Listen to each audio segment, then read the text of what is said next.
Croyez en vous et en vos capacités. Pour réussir et être heureux, il faut avoir confiance en soi. Le sentiment d'infériorité empêche la réalisation des rêves, alors qu'une juste estime de soi permet au contraire leur entière réalisation. On voit donc l'importance qu'il y a à avoir une attitude positive. La confiance en soi commence dans l'esprit.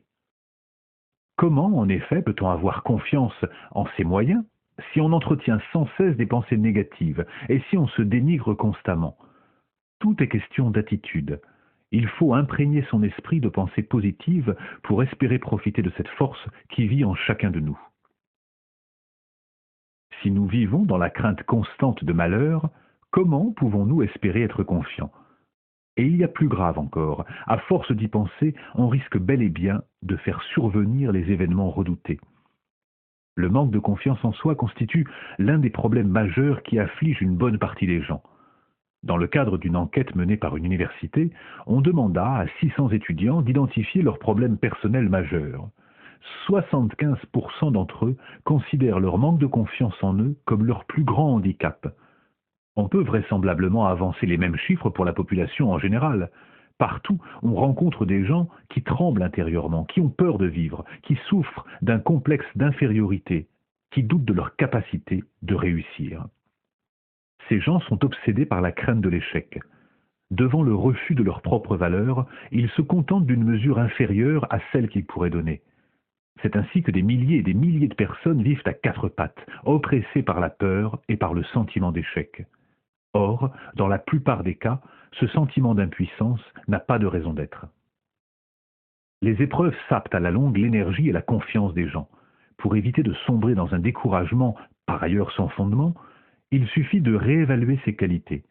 Cette démarche, si elle est faite honnêtement, redonne confiance en soi et permet de reprendre courage. Un homme de 52 ans vint un jour me consulter. Il était désespéré.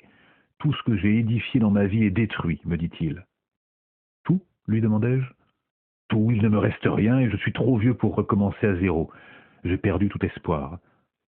Naturellement, je compatis avec lui, mais de toute évidence, le problème majeur de cet homme résidait dans sa tournure d'esprit négative. Handicapé par le désespoir, il était coupé de sa force intérieure. Pour commencer, dis-je, dressons une liste de ce qui vous reste. C'est inutile, soupira mon visiteur, il ne me reste rien. Je croyais vous l'avoir déjà dit. Essayons toujours. Votre femme est-elle encore avec vous? Oui, bien sûr, voilà 32 ans que nous sommes mariés, c'est une femme formidable, je sais que je peux compter sur elle en cas de coup dur. Parfait. Notons sur la liste cette première richesse. Votre femme restera à vos côtés quoi qu'il arrive. Et vos enfants? Vous en avez? Ah, j'ai 3 merveilleux enfants qui m'ont d'ailleurs témoigné leur amour indéfectible en ces temps difficiles. J'en ai été très ému. On les ajoute donc sur la liste. Vous avez des amis? Oui, me répondit-il, j'ai de très bons amis, ils m'ont tous offert leur aide, mais comment pourraient-ils m'aider?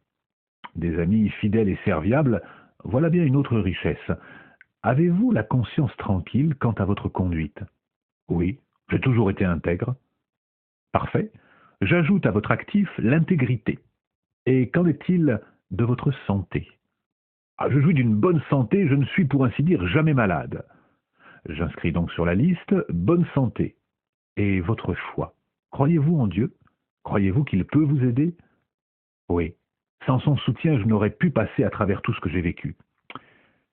Récapitulons, lui dis-je. Si j'en juge par vos réponses, vous avez une épouse parfaite, 3 enfants dévoués, des amis fidèles, une conscience tranquille, une bonne santé et la foi. Je lui montrai la liste. Ne m'aviez-vous pas dit que vous aviez tout perdu?